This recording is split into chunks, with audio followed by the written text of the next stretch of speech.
Kenya will never ever go scot-free. Anytime you see truth, you know, on a platter of, let me say, global framework, you will actually find out that nobody can actually mob it off. And Nnamdi Kanu's, let me say, innocence is not only based in Nigeria here. It is a global thing. America actually knows that Nnamdi Kanu is innocent. In Kenya today, Kenya is in Africa. The entire continent of Africa is questioning, asking Nigeria government to allow Nnamdi Kanu to go free. And if you see the role that Kenya played this time around, he is one of the complicities. Yeah, Kenya is an accomplice. In unnecessary incarceration of Nnamdi Kanu, Kenya will never ever go scot-free because he was wrongly extraordinary rendition from Nairobi, Kenya. Nairobi is the capital of Kenya, and on the airport, Nnamdi Kanu was illegally kidnapped by Nigerian government. So what I'm trying to say is that the truth is too obvious. It is not hiding. That's why Chief Justice Tosho came and what? Gone. He came, he went back. He came, he absconded again. And they are calling now, begging him to come. He said, no, I don't want to soil my hand with an innocent man's blood. How could I just send that young man to jail? Tosho said that federal government, some individuals gave him too much money so that he will sentence Nnamdi Kanu. The man was like saying, how could I sentence somebody that Supreme Court has set free? Appeal Court has set him free. A presiding Chief Justice before me ran away. He was disgraced. She ran away. Now you want me to collect money and go and nail an innocent person. That's why the justice himself is asking himself question. As I'm talking to you now, Justice Tosho is talking to himself. Because if actually he makes that case complicated more than ever, he himself, his certificate, his personality, his integrity are on the line. All of them should be on the line. Because for you to have become a Chief Justice, you must have won many sensitive cases. And those are added to your credentials. But in a situation whereby you accepted money because you want to bring somebody down, you consider your certificate, your integrity, your pedigree, your personality, and your family doused, dragged on the mud. So Justice Tosho is avoiding something. He's avoiding something.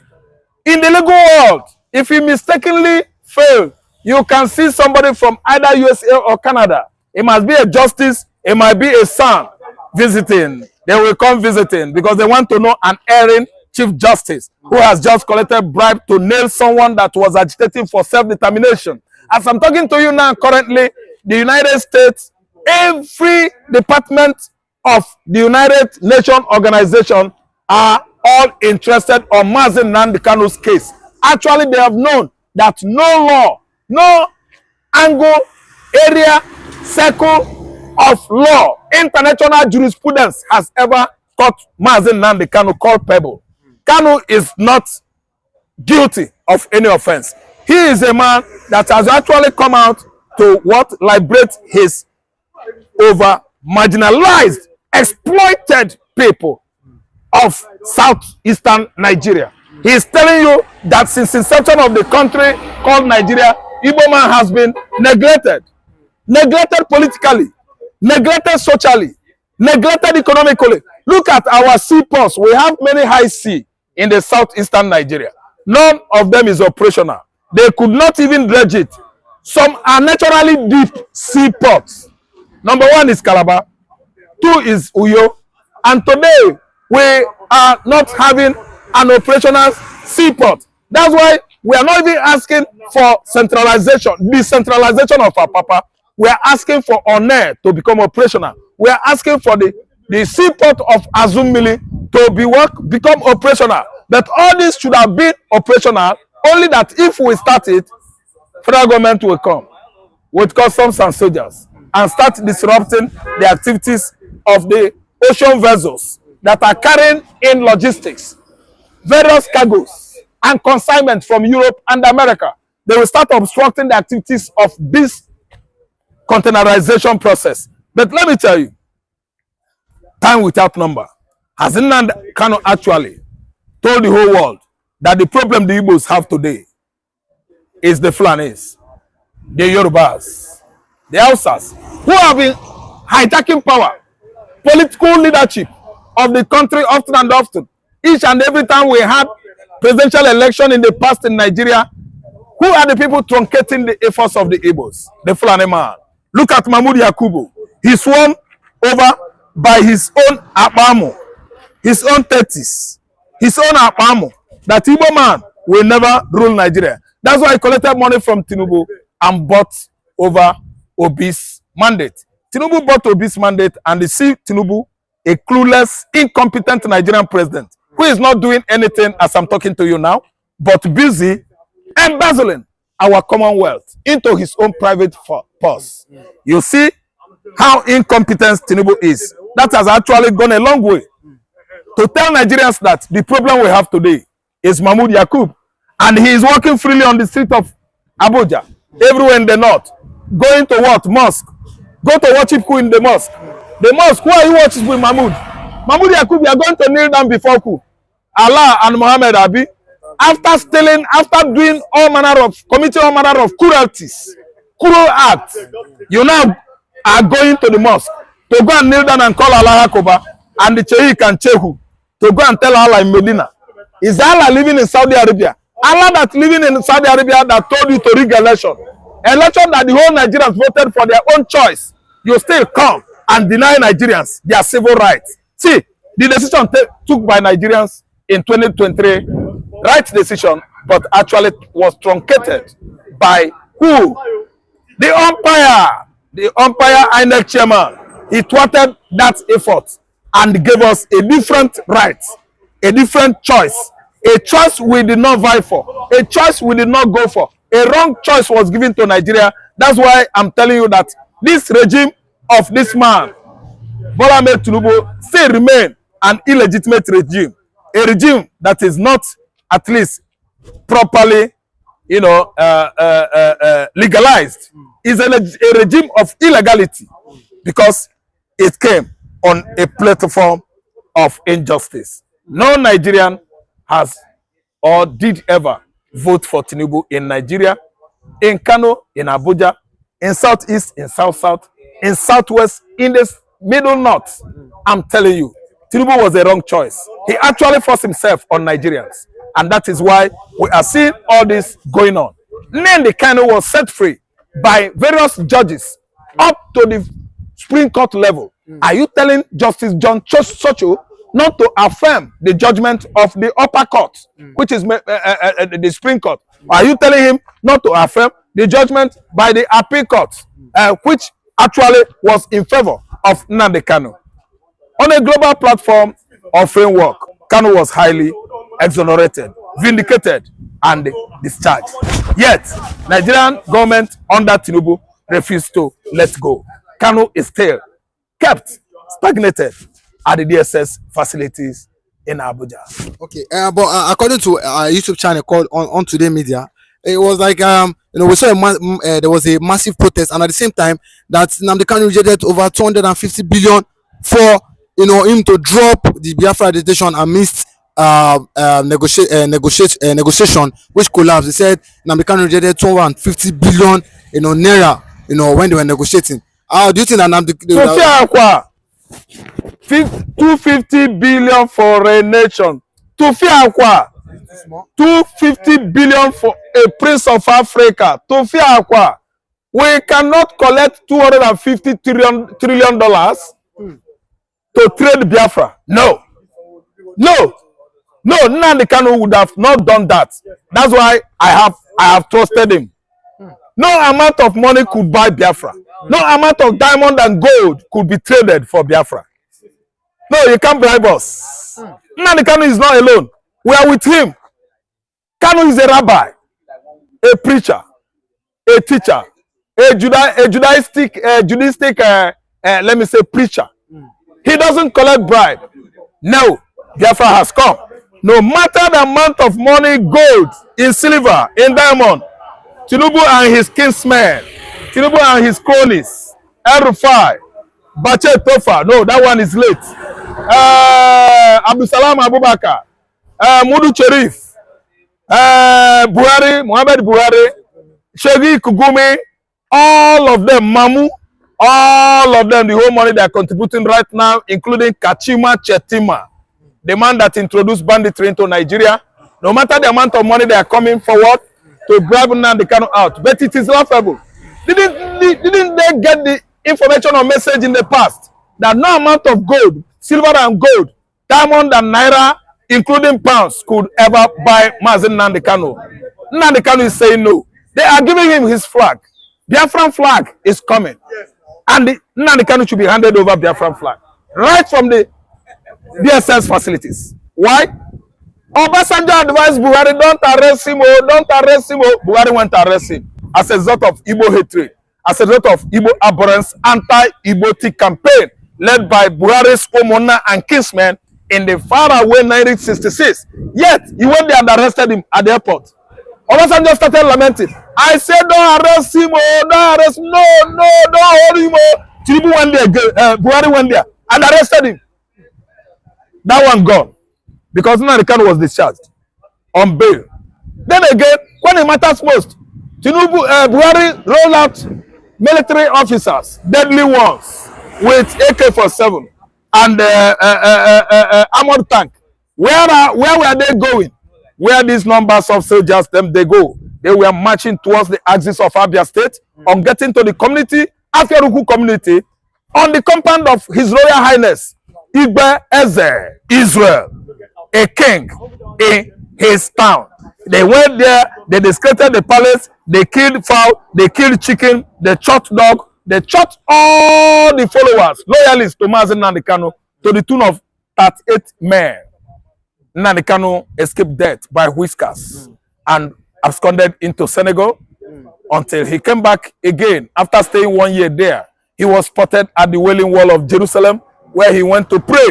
And after doing that, he was campaigning and doing his agitation work. And actually, the Transparency International, a rating or ranking institution, same with Guinness Book of Record in Europe, has actually come out to give Nnamdi Kanu an incentive of being the most peaceful agitator for secession in the world. He won it as an award for IPOB, Indigenous People of Biafra. And today, we've seen a man that was doing his normal business, going, visiting countries, until he was about to visit his friend in Kenya. And he was going. At the Nairobi airport, Nigerian government sent some kidnappers and abductors.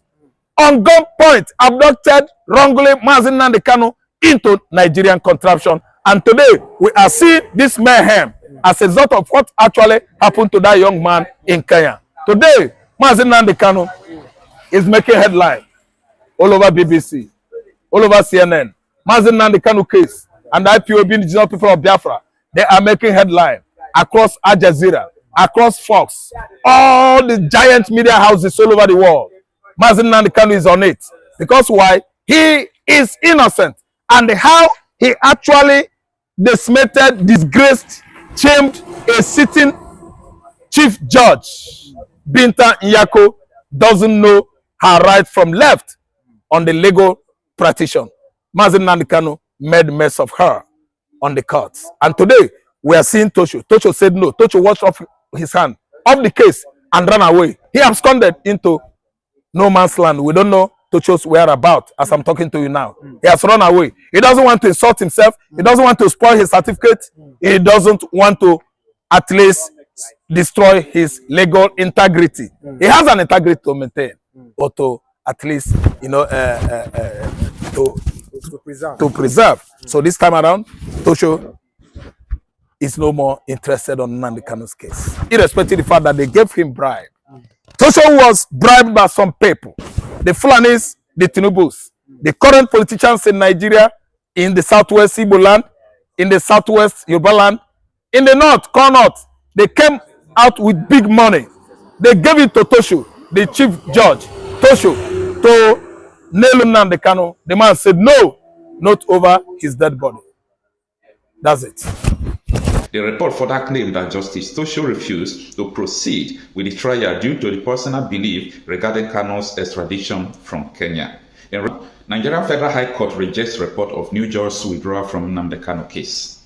Before now, a lot of people, like persons wrote me, yes, and about some of them called me. They were asking to confirm if truly the new judge that Nnamdi Kanu's case was assigned to withdraw from the case. Okay, reminding you that through the intervention of Kanu's letter to the Chief Justice of Nigeria, Kekere, that she intervened and changed Bentanyako and put another judge. That is what Nnamdi Kanu has been demanding for since. Now, there is a news all over the internet space this evening, in fact since morning today, that the new judge gave up the case, that he said he don't want to dent his image. That is false, okay? That is totally false. I know that sometimes it is hard to verify information, but that is why it is very important to verify before you post, okay? A lot of, you can make mistake by posting the wrong thing, but it's also important when you post the news that is not true, you can also come back to confirm that, oh, this is not true. So for some persons who have, posted, in fact, some of them have shared the video to me that the judge gave up Nnamdi Kanu case and said he don't want to dent his image. That is not true, okay? That is not true. In fact, the court responded swiftly. The registrar of the court already wrote that this is not true. Now, some news media are also reporting about this. This one is from Sahara Reporters. It reads that Nigerian Federal High Court rejects the report of new judge's withdrawal from Nnamdi Kanu case. Okay? Say that the Federal High Court has dismissed a false and misleading, a viral social media claim that the new judge assigned to Nnamdi Kanu case has stepped down. That is not true. Now, don't put pressure on these judges, okay? Because we are watching and the world is watching. Nnamdi Kanu case is ever controversial now because the reassignment before to Justice Bentanyako has posed a lot of questions and doubts on Nigerian judiciary once again. Now, a lot of them are trying to cooperate with the rules that be. So I am surprised that when this video, when this news went viral in the morning that look at that the judge gave up, in the afternoon, the Federal High Court just responded that no, it's not true. And I like that, okay? Now, let me continue with this article that says the widely circulated online report alleged that Chief Judge Justice John Tosho had been appointed to handle the case and had recused himself, citing the illegality of Kanu's arrest. The report further claimed that Justice Tosho refused to proceed with the trial due to the personal belief regarding Kanu's extradition from Kenya. In response, the Federal High Court issued a statement signed by Justice Chief Registrar Suleiman Hassan, categorically rejecting the claim as entirely unfounded, fictitious, grossly mischievous, and damaging in intent. The court clarified that Justice Tosho, in his role as Chief Judge, had only reassigned the case from Justice Bentanyako to a different judge, Justice James Omotosho.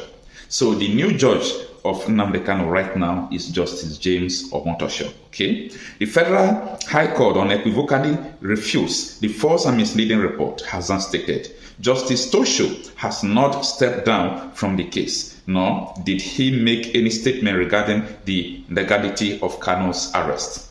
The court urged the public to disregard unverified report and rely only on official judicial sources for accurate information. Nnamdi Kanu, the leader of the proscribed, I don't like using the word proscribed, okay? Nnamdi Kanu, the leader of indigenous people of Biafra POB, is facing a 7-count charge of treasonable felony brought against him by the Federal High Court, and that this report is not true again, okay? Nnamdi Kanu is not facing any treasonable felony. The federal government had withdrawn the treason charge before. So what they are charging him now is terrorism charges, okay? Now, his legal team led by Aloy Jemako recently confirmed the reassignment of the case following Justice Nyako's withdrawal. That is the end of the article. So let this put to rest every doubt, every video that has been circulating that the judge of Nnamdi Kanu, the judge handling the case of Nnamdi Kanu, has resigned. So nobody resigned from the case. And as I told you before, the date of the case is soon coming, and probably by the end of this month or next month, he will be going back to start the proceedings of the case, and of which we are believing that this new judge will first of all ask Kanu to go house either in Abuja, anywhere, but he have to leave the SS custody, go home and start coming for trial. No matter the conditional restriction that may apply, but it's important he leave the DSS custody to enable him to prepare very well for his defense. So I think that is all for now. Let me know what you think about this on the comment section and disregard false informations. Talking about the Nnamdi Kanu case, it has been a miscarriage of justice since the inception of the case. Because I believe self-determination is never a crime. First of all, this guy is being detained at the DSS facility, which is uncalled for. Look at how they have been trying this guy case. First of all, Binta Nyako recalls herself from the case. Yeah. The same Binta Nyako still coming to preside the last sitting they had. That shows that the government, they know what they are doing. They are just trying to delay and detain this guy for no reason. Look at, okay, this guy, okay, the question that the case transferred to Southeast is for a judge, because you know that from there, he will get the required justice. But do you think that, I don't really know, because everything is possible in Nigeria. Finding for his case to be transferred to the Southeast is a normal thing, you know, a defendant should do when he don't have trust in the court or in the judge. So do you think that the court will do and give up and transfer his case to the Southeast? That is the problem here, because that is the thing that they're supposed to do. But I believe Nigeria as it is, and the interest Nigeria have in the case of Nnamdi Kanu, I believe they are not doing it, because in a just society, in a sense, that is what they're supposed to do. Because I believe they know that that Abuja, they are trying the case, they are not giving Maazi a fair hearing. Yeah. So we believe that, yes, the case being transferred to Southeast, yeah, the supporters will be there. For him is to it give, all for them about to the give supporters, about the lawyers or the judges, I mean to say, who will deliver the judgment, in fairness? Both the judges and the supporters, all of them will be there to witness the case. But we know the Nigerian we are. Nnamdi Kanu is being held unjustly, to be frank with you. Because this guy who has been with them, this is getting to, okay, it's getting to 5 years now. Since 4 years, he has been in their custody. For no reason. Now, because first, they kidnap him. Yeah. You just listen to that. Yeah, you just listen to Dan Ondase when he was talking about the issue of insecurity. That if Nnamdi Kanu has been released, that the insecurity in the Southeast will not be like this. The other day, that is the simple fact. That is the simple fact. He's saying the truth. Because I believe if Nnamdi Kanu is being released today, the insecurity in the Southeast, it will not only be reduced to minimum, it will be wiped out. Because now, he himself, Mazi, he know how to go about it. And when he speaks, the people listen to him. All right. Are you saying that those people who don't want Nnamdi Kanu to be released, so they are the ones sponsoring insecurity? Since it is the opinion of so many people, public opinion, majority opinion, that the release of Nnamdi Kanu will stop insecurity in the Southeast. So it is like, you know, directly now or indirectly, you know, any way you may put it, that those who don't want Nnamdi Kanu to be released are the ones sponsoring insecurity. Those that don't want Nnamdi Kanu to be released are the politicians because of their selfish interest. I keep on saying it. But you know, politicians, now with that number, it has been proven that they sponsor insecurity. Are you not aware of that? That's what I'm saying. Because politics is a dirty game. Because it's all about selfish interest. They know that it's only Maazi that is fighting for the interests of the people. When you talk about the politicians, they are fighting for their own interests. So they believe that when this man come on board, that he will overshadow them. Okay. I'm telling you, most of those governors, not most, all the governors in the Southeast, they don't want Maazi to be released for their own selfish interests.